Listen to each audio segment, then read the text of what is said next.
Magandang oras mga cart lover, mga kababayan. Naku, itong movie na ito ay napaka-controversial. Ito yung kwento tungkol sa rape at ang pagkamatay ni Pepsi Paloma, isang soft drinks beauty. Ito'y kasabay nila Coca Nicolas, Mayra Manibog at iba pang sikat na mga soft drinks beauties noong dekada 80. Siya si Pepsi Paloma.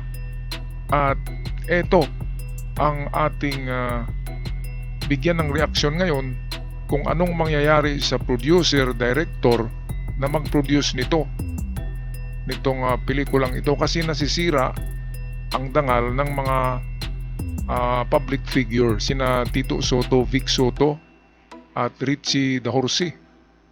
Ay masisira ang kanilang mga pangalan dahil sa pelikulang ito ay hayagan na binanggit ang kanilang mga pangalan.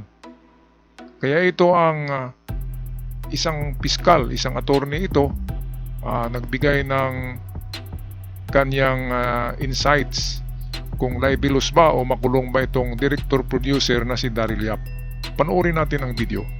Ipaliwanag mo sa akin! Magsabi ka sa akin! Ipaliwanag mo dahil hindi ko naiintindihan!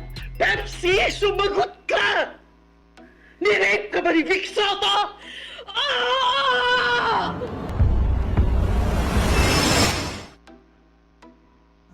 Good day po sa lahat, si Fiscal EJ po ito.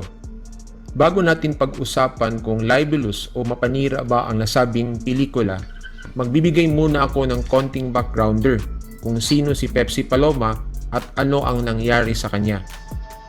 Si Pepsi Paloma kasama sina Sarcy Emanuel at Coca Nicolas ay kabilang sa mga bold or sexy actresses noong dekada 80 na ang tawag sa kanila ay mga soft drink beauties. Then in 1982, a controversy arose nang magsampa ng reklamong rape si Pepsi Paloma laban sa mga artistang sina Vic Soto, Joey De Leon at Richie the Horsey. Ayon sa ulat, hindi na ito umabot sa korte dahil naareglo umano ang kaso ng kapatid ni Vic Soto na si Tito Soto. Pepsi Paloma reportedly agreed na iurong ang demanda kapalit ng public apology. Nag-apologize naman daw di umano on national television sina Vic, Joey at Richie habang nakaluhod. In 1985, after alleged previous attempts to end her life, natagpo ang patay si Pepsi Paloma sa loob ng kanyang apartment. Eto, so dito bigay tayo ng reaksyon. Nagbigti naman pala siya yung kumitil ng kanyang buhay siguro sa kahihiyan or kung anumang problema niya, kasi itong mga klaseng babaeng ito na mga bold star ay napakaraming napakarami kasing mga sugar daddy yan, kaya magulo ang buhay nila. Magulo ang buhay. At itong sinabi na nag-public apology sila Big Joey at Richie the Horsey, nakaluhod. Parang hindi ko ito narinig kasi nung panahon na ito, ako'y first year college na nito. Itong kapanahonan na ito. National Television humingi daw ng public apology, binayaran si Pepsi Paloma para iurong ang kaso. So tapos na yan, diba? Kasi may pinirmahan na yan. Kahit totoo yan, ay pumirma na, umurong na, may waiver na si si Pepsi Paloma, kaya wala nang kasalanan yung tatlo. Diba? Kung buhay si Pepsi Paloma, andin ibalik niya yung kaso, siguro pwede, pero patay na Ngayon, ano bang motibo nitong bakla na si Daryl Yap, director at producer? Bakit talagang tahasan niyang hindi man lang pinalitan yung mga pangalan? Sa teaser pa lang, Vic Soto ang nag-rape alam naman niyang mayaman yan ng mga tao. Vic Soto, the bossing yan bilyonaryo yan. Ngayon, itong si Daryl Yap, nakaharap ito ngayon sa kaso kasi nagpapile na ng libel case ang grupo ni Vic Soto. Ngayon, may pera ba kaya itong bakla na ito, di ba? Kasi ang dami namang mga lalaki niya na bakla, siguradong walang pera yan. Meron ba siyang pambayad sa kanyang attorney? Hindi man lang iniisip ng binangga niya ay napakayaman na tao. Sila Vic Soto, mga ano yan eh. Mga matagal na yan sa showbiz at talagang mayaman yan. Kaya diyan pa lang dapat tiningnan muna ni itong bakla na direktor Daryl Yap kung kaya ba niyang banggain si Vic Soto. Nandiyan pa si Tito Soto eh, senador yan eh. Ang bakla naman, ay naku, dapat pinag-isipan mo. Ngayon meron kang malaking problema. Sa susunod na video ko, i-upload ko na nagsampaan na ng kaso si Vic Soto galing sa korte. Okay, atin na pagpatuloy ang video. Courtesy sa atin ng isang piskal. Idineklara na nagpakamatay si Pepsi Paloma sa pamamagitan ng pagbigti. Although hindi pa natin napapanood ang pelikula ni Director Daryl Yap, sa trailer pa lang maririnig mo na meron na agad imputation of a crime. That is, na ginahasa ni Vic Soto si Pepsi Paloma. This is libelous per se. Nakakasira po ito ng reputation dahil baka maniwala ang mga tao na talagang rapist si Vic Soto. Ayan, Pero balikan po natin ang itinuro ko sa inyo with respect to libel against public figures. There's no question that Vic Soto is a public figure. There's also no question na ang rape issue na kinasangkutan ni Vic Soto had become a matter of public interest in 1982. And more than 40 years later, it has become a matter of public interest again because of this movie. Such being the case, kahit na defamatory by nature pa ang napanood natin na trailer ng nasabing pelikula, hindi po ito magiging libelous agad. Kailangan pang patunayan ni Vic Soto ang actual malice. Again, ano ba ang actual malice? Dapat patunayan ni Vic Soto na ginawa ni Daryl Yap ang pelikula na alam niyang ito ay hindi totoo o wala siyang pakundangan sa kanyang pagwawalang bahala kung ito ay totoo man o hindi. ito sa palagay ko ay walang alam yang si Daryl Yap. Ilang taon pa ba yan si Daryl Yap? Parang ano pa lang yata yan eh, 40 anyos pa lang yata. Batang-batang baklang direktor yan eh. Talagang pinalabas niya ito, sa akin lang to mga ka-art lover, mga kababayan. Pinalabas niya ang movie na ito para sisikat ang kanyang pangalan. Kasi ang sinisiraan niya na mga personalidad ay naku, mayayaman, mga haligian ng industriya. Vic Soto, Tito Soto, Joey De Leon, Richie Dahorsi. Patay na yata si Richie Dahorsi. Dapat pinag-isipan ni Daryl Yap ito kasi sinisira niya ang mga reputasyon mga public figures ito, at wala naman siyang basihan na totoo yan kasi patay na si Pepsi Paloma wala nang mag-back up sa kanya. Yan kanyang ginawa, mga hearsays lang yan, mga hearsays, mga chismis lang yan na narinig niya noong kapanahonan ni Pepsi Paloma. Ano pa to baka sanggol pa itong si Daryl Yap Anong alam niya? Diba? Anong alam niya? At saka isa pa, 40 years nang nakalipas, expired na yung kaso na yan kung meron man. At isa pa, kung totoo man yan na nagbayad sila Vic and Joey ang Tito kay Pepsi Paloma nung pagkatapos ng rape, may siguradong merong waiver yun. Nag-atras na siya at wala na siyang ikakaso pa.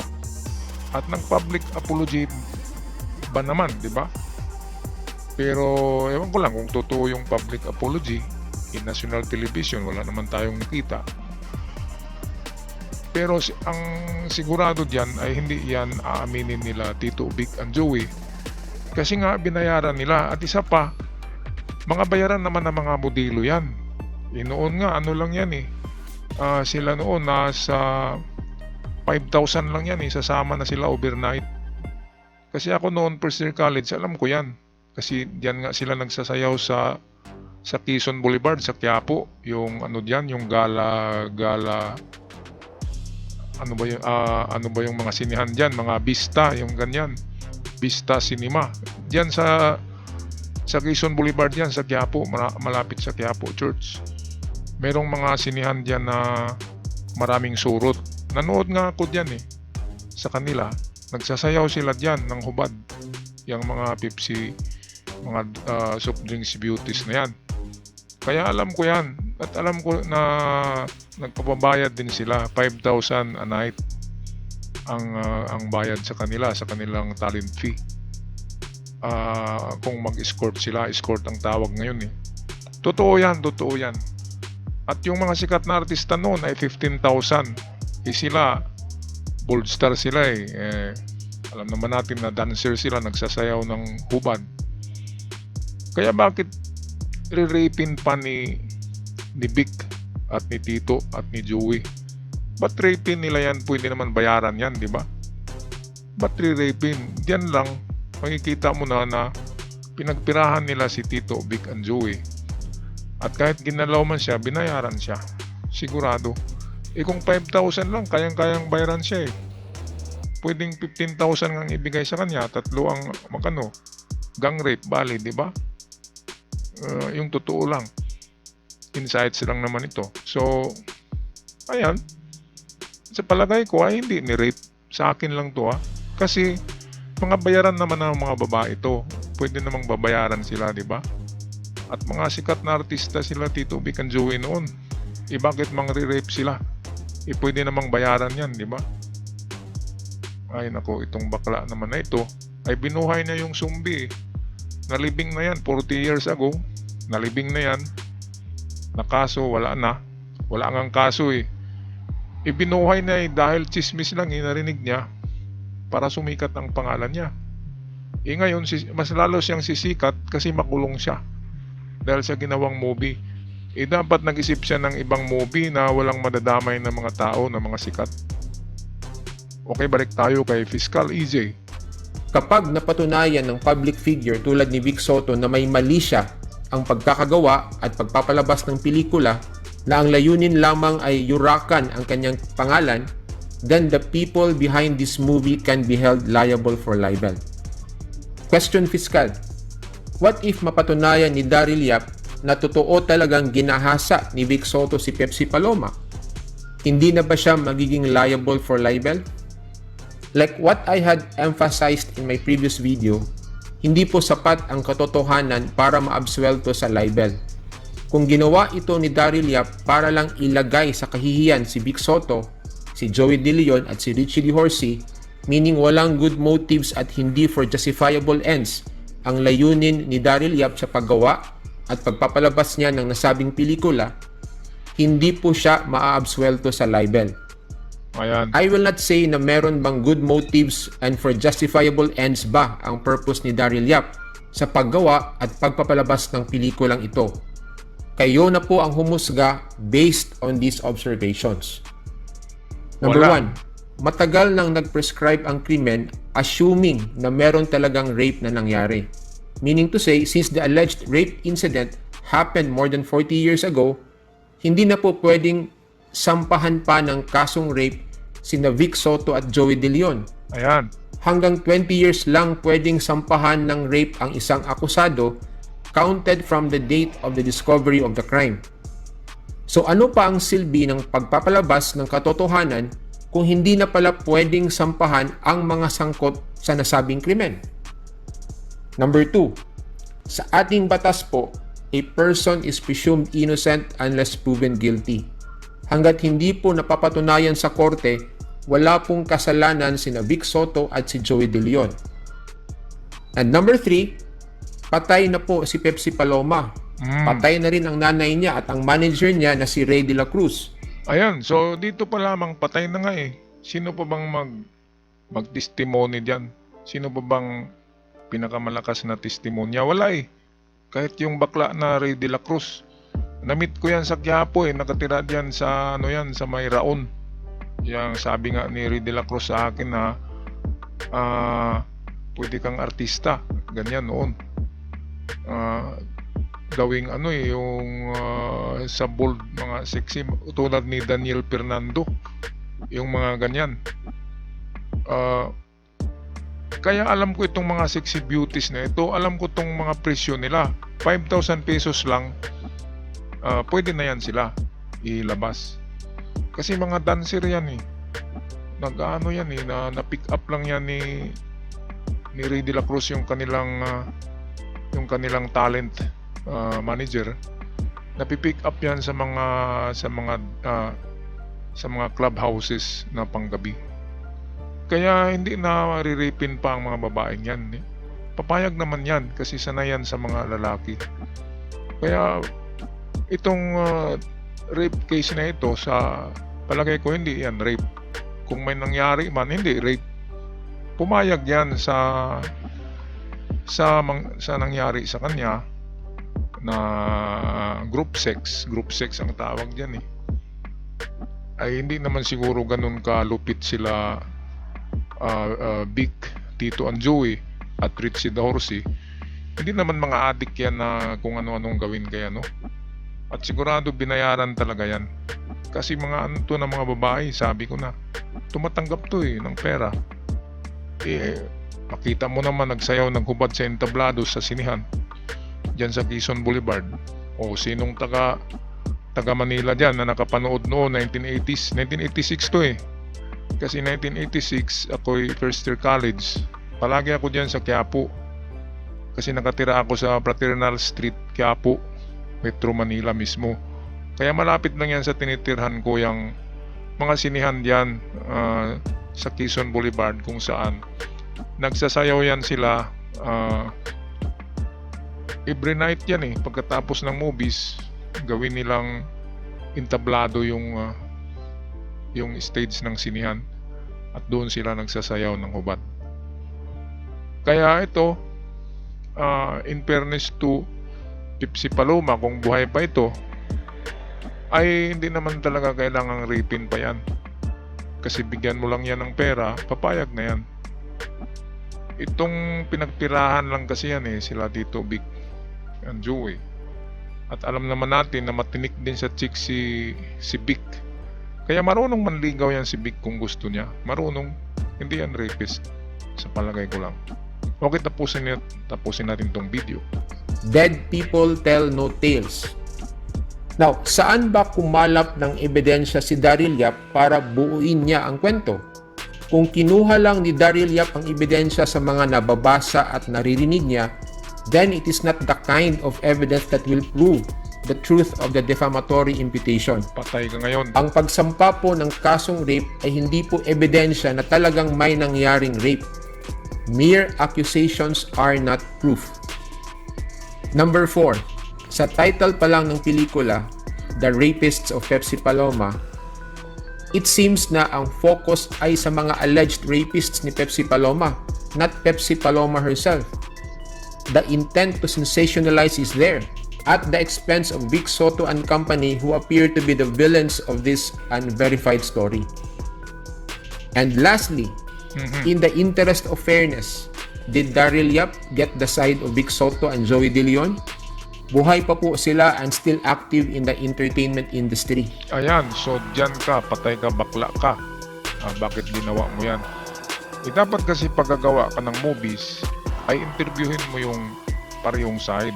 Sila Tito, interviewin mo kung papayag sila na gagawa ng movie at totoo ba yan. Hindi, one-sided ka lang, bakla ka. Kaya yan, very instant karma to the max ka ngayon. Anong pinagagawa mo mawalang galang kay Pepsi Paloma, prosti naman yun, di ba? Mga tinaguri ang mga pukpuk yun ay sumikat dahil sa bold film. Hindi yun talaga mga actress, mga dancer yun sa club. Napanood ko mismo, dalawang mata ko, Quiapo, Quezon Boulevard, na mga sinihan dyan mismo. Grabe. Kaya ito'y paninirang puri. Kaya abangan nyo ang susunod na upload ko dito. Makikita nyo talagang si Vic Soto, Tito na, make that Vic Soto ay galing mismo sa korte, nag-file na ng libel case Siguradong kulong itong Daryl Yap. Ngayon, bakit nagawa ito ni Daryl Yap na pinagbasihan niya lang mga kwentong barbero? Mga prosti naman yung mga babaeng yan Hindi yan yung mga babae na formal na talagang ayaw magpa-rape. Iyan, makaamoy lang yan ng 5,000 Ang 5,000 kasi noong 1980s, katumbas niyan ngayon mga nasa 25,000 o 30,000 ang 5,000. Malaki na yan noon, ang 5,000. Imagine 1986 yan 1986 nang sumikat yung mga 1980s to 1986 ang pagsikat ng mga soft drinks beauties na yan. Mawalang galang po sa mga sinasabi ko, pero yan ay totoo. Ako'y magpaalam na, huwag kalimutan mag-subscribe mga ka-art lover, mga kababayan, para palagi kayong updated sa ating mga bagong uploads. Hanggang sa muli, paalam.